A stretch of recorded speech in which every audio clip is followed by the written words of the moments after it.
Welcome back, everyone, to Module 2. I'm Tracee Garner. I am the creator of this course, and it is meant to supplement your publishing action guide.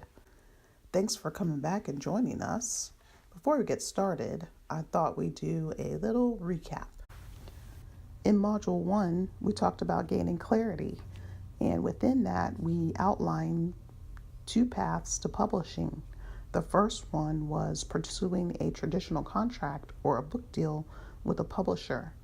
The second path was indie publishing and doing your own thing on your own, absorbing all of the costs to realize your book and publishing it. Those 2 paths and understanding the different aspects of each one will help you gain clarity about where you're going to go and how long it's going to take you to get there. Also, in gaining clarity, we talked about why you wanted to publish a book and your motivations behind that, whether you have a message or a story to tell or something to uplift and share with others, and certainly for entertainment. That's certainly why I write. And now that you know more about the 2 paths, Module 2 is about visioning. Here are a couple rules for visioning. First, visioning is about not censoring yourself. You don't want to edit. You don't want to limit yourself. You want to make sure that you have the freedom and the space to put all your ideas inside of what you're thinking about what your future looks like.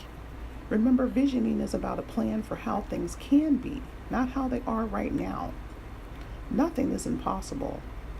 And visioning is about giving yourself permission to dream and about the big picture. And even though I want you to think about the big picture, what I also want you to think about is just the day-to-day, because sometimes looking at the more day-to-day can be fun and interesting and also motivating. Do you see yourself speaking at different things, events and such, giving talks? Are you coaching people one-on-one? Are you developing your talks and tours? Are you developing curriculum?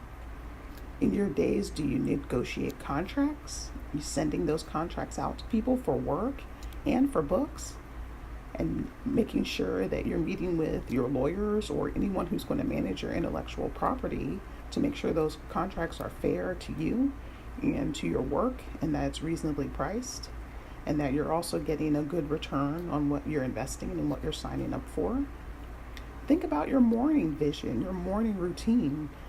It's relaxed. You're not rushed off to have to go to corporate America or your regular job.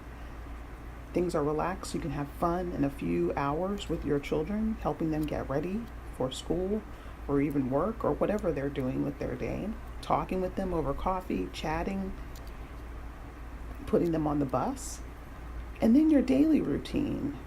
You have to write in order to have a product to sell. You have to write and continue writing in order to get a contract for your books.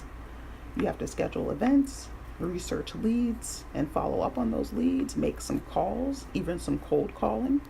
Or maybe you're planning a vacation and you have peace of mind that you have enough funds to plan that vacation and to be able to go, and you can just call and whip out your debit card and pay for it without any problem. You've either saved for it or you have enough money coming in to be able to do that. You may be meeting with other professionals and planning their goals, and all of them could be people that you've hired or people that give you advice and input on managing your career and helping your career grow. Creating a vision is about all of those things, really the end result of what you'll be doing. How does everything that you're doing in the morning, during the day, and in the evening lead to a bigger picture of what you want your vision to be? You may want to take time to put that on an actual board and place it somewhere. You can also do a smaller version that I call a vision ring. This is where you put things on postcards. Same kind of outcome of putting things on paper and showing the pictures of what you want and what you envision. But it's much more smaller by putting it on postcards and then using a type of junk ring to hole punch it and keep it somewhere you can see it and keep it together. So think about ways you can manifest your vision and put them out there so that you can see them every day, refer to them, and let them motivate you. Try to answer these questions. These are three important questions. The reason why they're so important is that each path has its own timeline. First, what aspects of each path appeal to you? What terrifies you about embarking on each path? And lastly, are the aspects that terrify you things that you feel you could overcome and eventually learn to do?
As you have come up with your vision and you have planned it out, added details and ideas, and maybe even pictures if you decided to do a big vision board and use pictures and magazine cutouts, what are you going to do with the vision?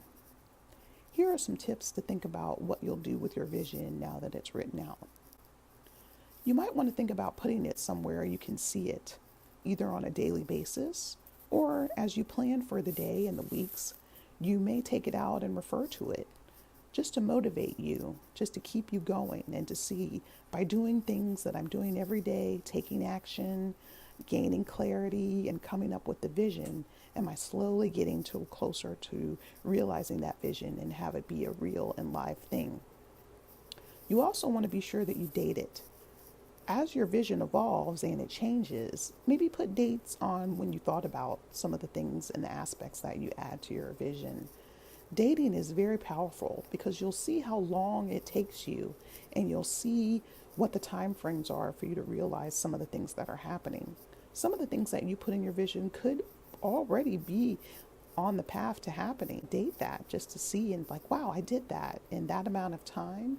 It could be years, it could be a few months, but dating it will help you see how far you've come and about how long it took you to do something. And you can also use that as a frame of reference for future planning.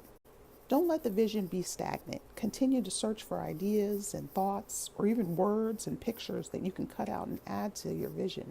Finally, decide if you'll have an accountability partner. You don't always need one. The vision should be very private, very practical, and unique to you.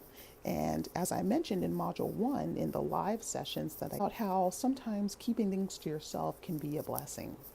That there'll always be naysayers and there'll always be people that you're not sure. Are they with you? Are they jealous? Do they have ulterior motives? They may impede your progress unknowingly and sometimes consciously. Let's just be honest, that sometimes that happens. And rather than tell someone the entire vision, I recommend that you just tell them, about a word count goal or something, a segment of your vision that you have, not the entire vision that is leading you to something, but how about tell them a part of that? That way you've still maintained some anonymity about what you're doing and your ultimate goal, and you haven't shared the entire vision that you have, but you've just shared a piece of it, an important piece that will help you work towards it and that the friend can help you be accountable on, not realizing that it's leading to a larger subject and a larger goal that you have. Let's get to the live lessons that we have now, and we'll talk some more about my vision and what I had in mind when I started this journey.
kind of aesthetics is there? Do you smell coffee every time you wake up? When you wake up, are you motivated to get started and start your day? And what's your daily schedule like? Do you have a schedule, or do you just kind of do what you want? You just have your word count and you're moving towards your book goals and publishing your books. And who are you meeting with? What kinds of fun people do you get to meet and interact with?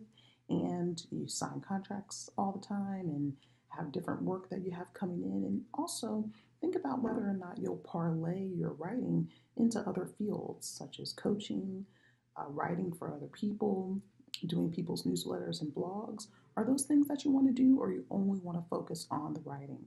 Those will be important things to think about. When you think about visioning, it's important to remember that nothing is the way that it used to be. There was a time when, if you wanted to put out a music CD, you need a studio, someone to work with the mics and the sound, someone to be the sound engineer. You may need a band, people to play at least 2 or 3 different instruments. You may need someone who knows how to work the boards, where the switchboards, where you change the different levels of the music and the bass.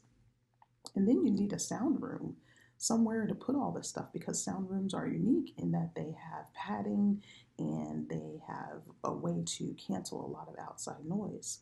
That is no longer the case. And the same is with publishing. There is so much technology and different things that people have and are able to use where you cut out so many middlemen. And you're able to do these things not only efficiently, but economically, where it doesn't cost you so much. People are putting out music CDs with very little production stuff that has to come about. They go into a studio. You can get a studio at a community college that has a music department, a regular college or university. You can even go to a local radio station that some of them are renting out space for you to use. Everything that has to happen that once went into a music CD, no longer the case. You can do this on your own, do it economically, and you can find one person to assist you to listen to the sound and make sure it sounds right, and to help cut and edit all of the things that need to happen. The same thing with book publishing. There are people that you can hire freelance, people that know how to do different things. Think more about how fun it will be and who you know and the contacts you have already that can help you get it together and carry out those aspects that you don't know about. Finally, always remember that the vision can change and evolve. I said this in the module lessons that the vision should be a living document that grows and changes as your life changes and grows and as you learn different things. Never be stuck. If you create one vision now in a board or whatever method you're going to use, writing it down, remember that it doesn't have to be set in stone. You can change it, you can reevaluate. Something that was illustrious to you and wonderful is no longer that. And so you can move on from that and tweak it as you go along. And plus, you should tweak it because you'll want it to change as you change, and never be stuck with just one thing, just one vision, or one way things should be. Always try to move on, change, and grow as your vision does. I hope you're looking forward to Module 3, and I will see you in Module 3. Have a good time and continue learning, and let's get ready to publish your book. Take care.